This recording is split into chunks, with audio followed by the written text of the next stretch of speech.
Hi everyone, मेरा नाम ऋषभ है और आज हम लोग बात करेंगे शेयर मार्केट में। आज मंडे को जो ओपनिंग हुई है और जो क्लोजिंग हुई है, मतलब ओवरऑल पूरी की पूरी आज मंडे मार्केट को एनालाइज करने की कोशिश करेंगे कि क्या मार्केट में हुआ है और आगे ये मार्केट क्या संकेत दे रही है, क्या करने वाली है ये मार्केट। इस बारे में डिटेल में जानने की कोशिश करेंगे। तो आप लोग बस मेरे साथ लास्ट तक जुड़े रहिएगा ताकि आपके काफी सारे क्वेश्चंस के आंसर मैं आपको दे सकूं। तो मॉर्निंग में जब मार्केट ओपन होता है तो आप देखेंगे तो निगेटिव होता है और इसके बाद काफी निगेटिव चला जाता है नीचे तक और नीचे ही रहता है लगातार। ऑलमोस्ट आप देखेंगे तो कंसोलिडेट फेज में रहता है कि सडनली तो जब मार्केट ओपन हुआ तो नीचे चला गया, इसके बाद फिर से रिकवरी दिखाते हुए ऊपर आया और इसके बाद ऊपर मतलब पॉजिटिव नहीं हो पाया इतना खास, लगभग वहीं रहा निगेटिव पॉजिटिव के बीच वाली लाइन में, बिल्कुल मतलब न्यूट्रल सा रहा। इसके बाद जब क्लोजिंग टाइम आती है तो थोड़ा सा ऊपर आ जाता है मार्केट। ये है आज के मार्केट के हाल। अब आप कहेंगे चाहे वो निफ्टी 50 हो या वो बैंक निफ्टी हो, दोनों ने ही बहुत शानदार गिरावट दिखाई थी आज मॉर्निंग में और जिसने भी आज उस अपॉर्चुनिटी को ग्रैब किया होगा तो आज के आज उसे 1 से 1.5% का फायदा हुआ होगा किसी भी स्टॉक में पर्टिकुलर आप देखेंगे जो अच्छे स्टॉक्स हैं। अब मैं आपको बता देता हूं कि हमें ये मार्केट क्या संकेत देती हुई दिख रही है। मार्केट ये संकेत देती हुई दिख रही है कि मार्केट लगभग अपने सपोर्ट जोन के आसपास जाती हुई दिख रही है। हम सबको पता है कि मार्केट बहुत बार अपने सपोर्ट लेवल को ब्रेक कर चुका है। ऑल्दो मैं ये नहीं कह रहा हूं कि सपोर्ट लेवल ब्रेक नहीं करेगा, पर बहुत बार इसी लेवल पर आकर उठना स्टार्ट करती है, 23,000 के ऊपर आ जाती है, तो एक मेजर सपोर्ट तो बनाई दिया है मार्केट ने यहां पर। अब आप ये समझिए कि प्रॉब्लम ये हो रही है कि रिटेल इन्वेस्टर्स अब इन्वेस्टमेंट करने की मूड में नहीं। सीधी सी बात है, देखिए रिटेल इन्वेस्टर्स बहुत डरा हुआ है, बहुत पैनिक की सिचुएशन में है और जो कर सकते थे उन्होंने कर दिया। जी हाँ, जो लोग नहीं, बहुत सारे ऐसे इन्वेस्टर्स होते हैं जो इस मेंटालिटी के साथ आते हैं कि हम एवरेज करेंगे ना स्टॉक्स को, ताकि हमें बहुत अच्छा फायदा हो। जो एवरेज करते हैं उन्हें अच्छा फायदा होता है, ये हम सब जानते हैं। तो जिन्हें जितना एवरेज करना था उन्होंने उतना एवरेज कर दिया है क्योंकि मार्केट इतना ज्यादा तोड़ चुका है सबको कि अब मुझे लगता नहीं है पर्सनली कि नए रिटेल इन्वेस्टर्स कुछ होंगे जो नया इन्वेस्टमेंट करना चाहे। ये बहुत टफ है, मतलब बहुत कम ही है, ये समझ लीजिए आप। तो इसके अलावा एफआईआईस की सेलिंग जारी है। हम सबको पता है कि एफआईआईस सेल कर रहे हैं। अब जब तक एफआईआईस एंट्री नहीं ले रहे हैं तब तक क्या होगा, मार्केट बहुत नीचे तो नहीं गिर सकता क्योंकि अब सेलिंग के चांसेस भी कम होते हुए नजर आ रहे हैं। ऑल्दो आप ये कहेंगे कि हम सब बेचना चाहते हैं, बहुत सारे लोग ऐसा बोल भी रहे हैं कि क्या सब कुछ बेच देना चाहिए, उसका भी मैं आंसर दूंगा इस वीडियो में। तो बहुत सारे लोगों की जो क्वेरीज हैं वो ये हैं कि मार्केट अभी और नीचे जा सकता है। बिल्कुल जा सकता है अगर आप चाहेंगे तो, और अगर आप चाहेंगे तो मार्केट यहीं रहेगा। और इसके अलावा अगर आप मार्केट उठाना चाहते हैं वो हम लोगों के हाथ में नहीं होता। आपको पता है कि मार्केट उठा पाना यहां से बहुत असंभव चीज है रिटेल इन्वेस्टर्स के लिए। मार्केट यहां से उठाएगा कौन? जो बड़े प्लेयर्स हैं। बड़े players in the sense FIIs, DIIs, mutual fund. इन तीनों के पास, देखिए म्यूचुअल फंड के पास पैसा है, डोमेस्टिक इंस्टीट्यूशनल इन्वेस्टर्स के पास पैसा है, एफआईआईस के पास पैसा है और इनके पास जो पैसा होता है वो हम लोगों की तरह 1,50,000, 10 लाख, 20 लाख नहीं, करोड़ों में होता है, बल्कि अरबों खरबों में होता है। तो अब समझ लीजिए आप, जब इतना भारी अमाउंट मार्केट में एंट्री लेगा तो मार्केट ऑब्वियसली बूस्ट करेगा। तो अब एफआईआईस जब एंट्री लेंगे ना तो मार्केट रॉकेट होगा, ये फिक्स है। अब वो कब एंट्री लेंगे ये हम सब नहीं जानते। तो हम सब कर क्या सकते हैं, हम सब इस गिरावट को रोक सकते हैं क्योंकि डोमेस्टिक इंस्टीट्यूशनल इन्वेस्टर्स जो हमारे देश के बड़े प्लेयर्स हैं वो बेचने के मूड में नहीं है, वो खरीदारी के मूड में दिख रहे हैं। इसके अलावा म्यूचुअल फंड्स के पास तो देखिए एसआईपी के थ्रू जो पैसा आता है वो तो उन्हें मार्केट में लगाना ही है, उनका तो काम ही है पैसे को मार्केट में लगाना, इन्वेस्ट करना। तो वो भी सेलिंग के इतने खास मोड में नहीं, और अगर कहीं सेलिंग करेंगे तो दूसरी जगह इन्वेस्ट करेंगे, तो उनका तो पैसा आप ये मत सोचिए कहीं जा रहा है। दिक्कत आ रही है रिटेल इन्वेस्टर्स की तरफ से। रिटेल इन्वेस्टर्स की तरफ से दिक्कत क्या आ रही है, retail investors panic mode on हो चुका है और बहुत बुरी तरीके से बम्पर सेलिंग कर रहा है। रिटेल इन्वेस्टर भी अपनी सेलिंग की मोड में आ चुके हैं क्योंकि उन्हें लग रहा है कि मार्केट अभी और बहुत ज्यादा नीचे जाने वाली है। और बिल्कुल अगर मैं कहूंगा कि आपको ये लगता है कि मार्केट बहुत ज्यादा नीचे जाने वाली है तो बिल्कुल सेल का बटन दबा दीजिए, सब कुछ खाली कर दीजिए।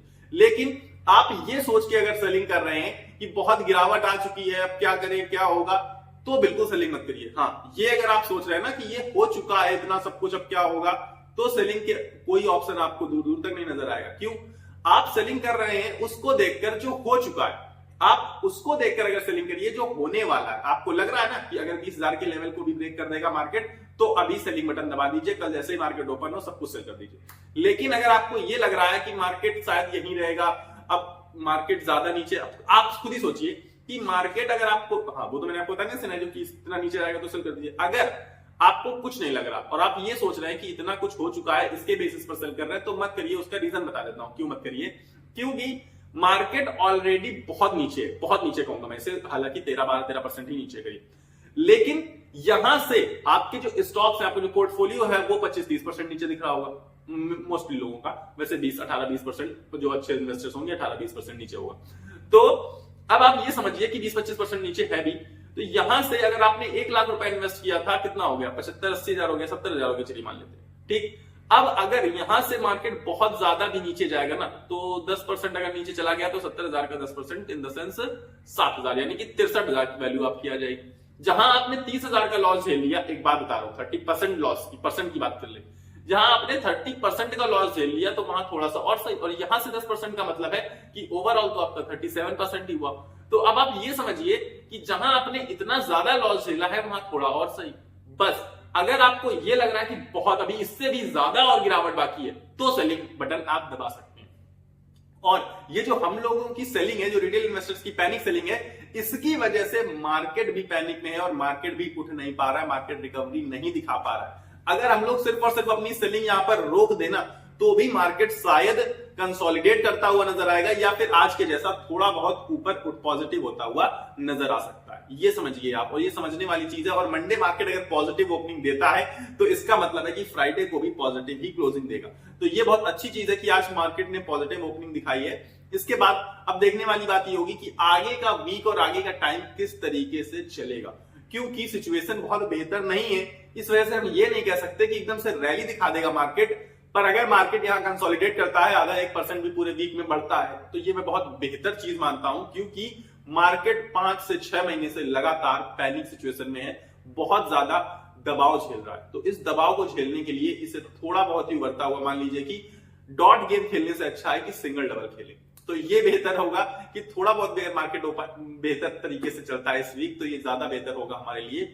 और इससे एक रिटेलर्स में पैनिक की सिचुएशन भी ओवर हो जाएगी। ऑल्दो मैं ये नहीं कह रहा हूं कि रिटेलर्स अपना सब कुछ लगा दें और पैसा लगाएं, ये तो बिल्कुल सिचुएशन ऐसी है भी नहीं, लेकिन मैं ये कह सकता हूं कि जिसने भी अगर यहां से मार्केट उठी और यहां पर जिसने खरीदारी करी, वो बहुत बढ़िया पैसा कमाएगा आगे चल के, ये गारंटी है। लेकिन हम सब नहीं जानते कि कहां तक गिरावट होगी, कहां से मार्केट उठना स्टार्ट होगा।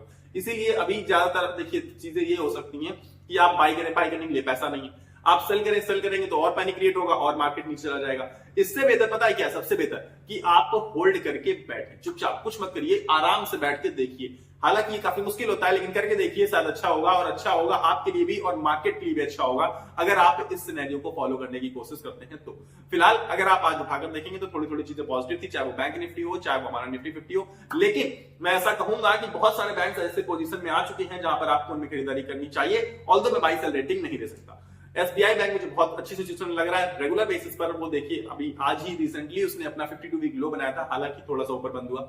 इसके बाद आप देखेंगे कि एक्सिस बैंक बहुत नीचे की पोजीशन तो मिल रहा है। आईसीआईसीआई बैंक में बहुत अच्छा पोटेंशियल है और थोड़ा बहुत नीचे भी है, इतना बहुत ज्यादा नीचे नहीं है, लेकिन पोटेंशियल बहुत ज्यादा है आईसीआईसीआई बैंक में। तो ये सारी चीजें होती हैं। बाकी आप निफ्टी 50 उठा के देखेंगे तो तमाम सारे स्टॉक्स मिलेंगे आपको। नंबर 1 कंपनी जो सबसे ऊपर आएगी रिलायंस, उसी में मौका, नेक्स्ट मौका, मौके पे मौके ही मौके हैं। अब उन्हें ग्रैब करने के लिए बस मैं ये कह रहा हूं कि बहुत ज्यादा रुपए नहीं है रिटेल इन्वेस्टर्स के पास, क्योंकि मार्केट बहुत गिरावट दिखा चुकी है और बहुत सारे लोग जो इन्वेस्ट करना चाहते थे उन्होंने एवरेज में पैसे लगा दिए।